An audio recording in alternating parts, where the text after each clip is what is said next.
کیا آپ نے کبھی رات کو لیٹے ہوئے یہ سوچا ہے کہ میں اتنا گنہگار کیوں ہوں؟ کیا کبھی یہ خیال آیا ہے کہ اللہ تعالیٰ مجھ سے ناراض ہو چکا ہے؟ آج میں آپ کو ایک ایسا الفاظ بتاؤں گی جو صرف 5 حرف کا ہے، مگر وہ ایک لفظ گنہگار کو جنت کا وارث بنا دیتا ہے۔ اس ویڈیو کو اگر آپ نے آخر تک دیکھ لیا تو مجھے لگتا ہے آپ کو آپ کی زندگی کا سب سے بڑا سکون مل جائے گا۔ وہ لفظ ہے استغفر اللہ، جس میں پوری کائنات کی رحمت چھپی ہوئی ہے، جس کا مطلب ہے اللہ پاک مجھے بخش دے۔ یہ صرف ایک دعا نہیں ہے، بلکہ یہ ایک ایسا ذکر ہے جو نبی کریم صلی اللہ تعالیٰ علیہ وآلہ وسلم دن میں 100 سے زائد مرتبہ اپنی زبان سے ادا کیا کرتے تھے۔ ذرا سوچئے، نبی کریم صلی اللہ تعالیٰ علیہ وآلہ وسلم جو گناہوں سے تو معاف تھے، جن کے گناہ تو سارے معاف تھے، جو معصوم تھے، وہ بھی استغفر اللہ پڑھا کرتے تھے گناہوں سے پاک ہونے کے باوجود۔ تو ہمیں کتنی زیادہ ضرورت ہے استغفر اللہ پڑھنے کی، جبکہ ہمارے گناہ تو بہت زیادہ ہی ہیں۔ ہمیں اس کے بارے میں ضرور سوچنا چاہیے۔ اگر آپ کا دل بھرا ہوا ہے، زندگی میں سکون نہیں ہے، تو یہ ویڈیو آپ اینڈ تک دیکھیے گا، کیونکہ یہ ویڈیو آپ ہی کے لیے۔ نبی کریم صلی اللہ تعالیٰ علیہ وآلہ وسلم نے فرمایا کہ ہر آدم کی اولاد خطا کرنے والی ہے، اور سب سے بہترین خطا کار وہ ہے جو خطا کرنے کے بعد توبہ کرتا ہے۔ یعنی گناہ کرنا انسان کی فطرت میں ہے، کوئی بھی گناہوں سے پاک نہیں ہے سوائے انبیاء کرام کے جو معصوم ہیں۔ لیکن اللہ تعالیٰ نے ہمیں شرمندہ ہونے کے لیے نہیں چھوڑا، بلکہ ہمیں ایک راستہ دکھایا ہے، ہمیں ایک راستہ سمجھایا ہے، اور وہ ہے استغفر اللہ۔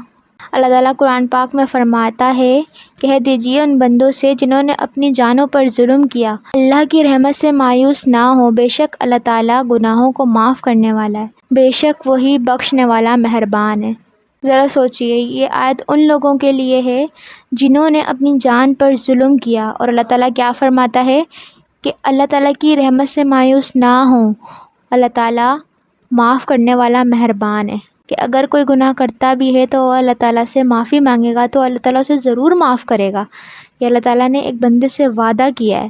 ایک اور جگہ اللہ تعالیٰ فرماتا ہے کہ تم اللہ تعالیٰ سے معافی مانگو اور توبہ کرو۔ یہ صرف ایک حکم نہیں ہے، بلکہ یہ ایک دعوت ہے۔ اللہ تعالیٰ خود چاہتا ہے کہ بندہ اس کی طرف آئے، اس کی طرف پلٹے، گناہ کرنے کے بعد معافی بھی مانگے۔ حضرت ابو ہریرہ سے روایت ہے کہ نبی کریم صلی اللہ تعالیٰ علیہ وآلہ وسلم نے فرمایا، اللہ کی قسم میں دن میں 70 مرتبہ سے زیادہ اللہ تعالیٰ سے معافی مانگتا ہوں اور توبہ طلب کرتا ہوں۔ اور ایک اور حدیث میں آتا ہے کہ حضور پاک صلی اللہ تعالیٰ علیہ وآلہ وسلم فرماتے ہیں، اے لوگوں، اللہ تعالیٰ سے معافی مانگو۔ میں اللہ تعالیٰ سے 100 مرتبہ معافی مانگتا ہوں اور اس سے توبہ طلب کرتا ہوں۔ ذرا سوچئے اس بات کو کہ جو بندہ گناہوں سے پاک ہے وہ اللہ تعالیٰ سے 100 مرتبہ توبہ کرتا ہے، تو ہم کیوں اتنا پیچھے ہیں؟ جبکہ ہم تو ذرا سی بات میں اتنے گناہ کر لیتے ہیں، ذرا سی چیزوں میں جھوٹ بول دیتے ہیں۔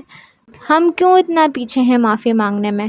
استغفر اللہ صرف گناہوں کی معافی نہیں ہے، یہ ذکر جو ہے نا، یہ زندگی بدل دینے والا ذکر ہے۔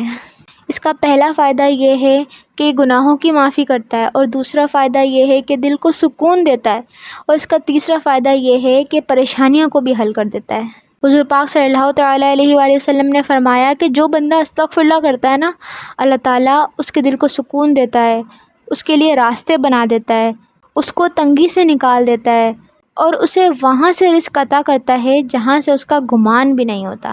ذرا سوچئے کہ رزق، سکون اور مشکلات کا حل صرف ایک الفاظ میں چھپا ہوا ہے، اور وہ ہے استغفر اللہ۔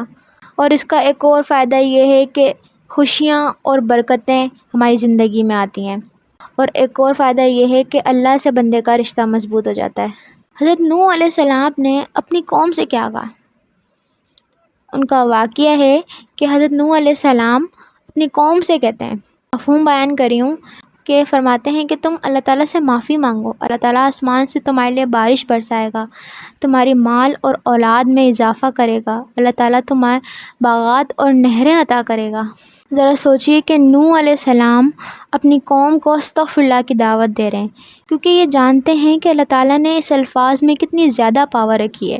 اللہ تعالیٰ اس کے ذریعے بندے کو رزق بھی عطا کر رہا ہے، اس کی اولادوں میں بھی اضافہ کر رہا ہے، اسے سکون بھی دے رہا ہے، اسے دنیا میں بھی فائدہ ملتا ہے، اسے آخرت میں بھی فائدہ دے رہا ہے۔ استغفر اللہ صرف گناہ گاروں کے لیے نہیں ہے، بلکہ یہ صحابہ کرام کا بھی معمول رہا، اولیاء کرام کا بھی معمول رہا اس کو پڑھنا، کہ وہ یہ بات جانتے تھے کہ اللہ تعالیٰ کی نظر میں گناہ نہ کرنے والے کا مقام زیادہ نہیں ہے، بلکہ اس کا مقام زیادہ ہے جو گناہ کرنے کے بعد اللہ تعالیٰ سے معافی مانگتا ہے، اللہ تعالیٰ کی طرف آتا ہے دوبارہ۔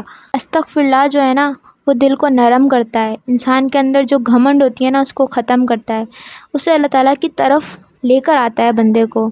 نبی کریم صلی اللہ تعالیٰ علیہ وآلہ وسلم دن میں 100 مرتبہ استغفر اللہ پڑھا کرتے تھے، روایتوں میں یہ بھی آیا ہے۔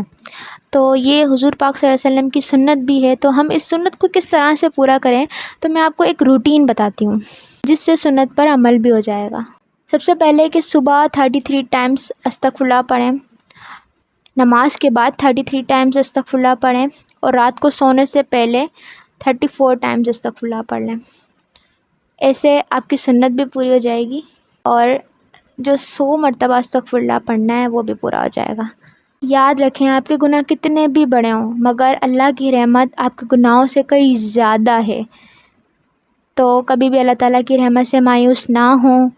کبھی گناہ کریں تو اللہ تعالیٰ سے سچے دل سے معافی مانگیں، اللہ تعالیٰ معاف کرنے والا ہے۔ میری اللہ تعالیٰ سے دعا ہے کہ اللہ تعالیٰ ہم سب کو دل سے توبہ کرنے کی توفیق عطا فرمائے، آمین آمین آمین۔ اگر آپ کو میری یہ ویڈیو پسند آئی ہے تو ویڈیو کو لائک کریں، کمنٹ کریں، اور کمنٹ میں استغفر اللہ لکھنا مت بھولیے گا، اور اس کو شیئر بھی کریں، اور میرا چینل سبسکرائب کریں تاکہ آگے آنے والی ویڈیوز آپ کو ملتی رہیں۔